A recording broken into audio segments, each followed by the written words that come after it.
नांदेडमध्ये एका 7 वर्षाच्या चिमुकलीवर शिक्षकाने अत्याचार केल्याची धक्कादायक घटना नांदेड शहरात घडली आहे.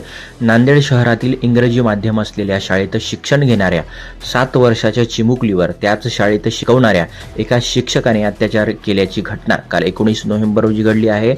आज सदरील मुलगी ही शाळेत जाण्यासाठी नकार देत होती. मुलीच्या आईने विचारपूस केली असता शिक्षकाने केलेला प्रकार तिने सांगितला. त्यानंतर आज मुलीच्या आईने भाग्यनगर पोलीस स्थानकात तक्रार दिली आहे. या तक्रारीनुसार त्या शिक्षकावर BNS अंतर्गत गुन्हा दाखल झालेला आहे. त्याचबरोबर 468 पोक्सो अंतर्गत गुन्हा दाखल करण्यात आला आहे. दरम्यान आरोपी शिक्षकास अटक करण्यात आली असून हा खटला फास्ट ट्रॅक कोर्टात चालवण्याची विनंती न्यायालयाला करण्यात असल्याची प्रतिक्रिया उपविभागीय पोलीस अधिकारी रामेश्वर वैंजने यांनी दिली आहे. नमस्कार, मी रामेश्वर वैंजने, उपविभागीय पोलीस अधिकारी नांदेड शहर.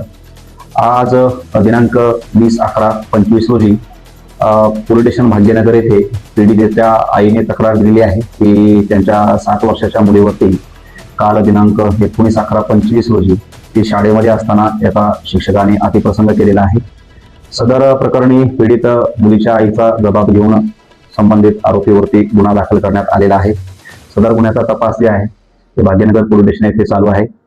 या प्रकरणावरती आपल्या जिल्ह्याचे पोलीस अधीक्षक माननीय श्री अविनाश कुमार सर यांनी सूचना दिलेल्या आहेत की सदरचा जो तपास आहे हा SOP प्रमाणे करण्यात येऊन जे काही सर्व पुरावे आहेत हे तात्काळ पोलिसातर्फे नोंदवण्यात येतील आणि सदरचा जो गुन्हा आहे यामध्ये जे समाविष्ट आरोपी आहेत त्यांना तुर्तास ताब्यात घेतलेला आहे. आरोपी ताब्यात आहे. अटकेची कारवाई सुरू आहे.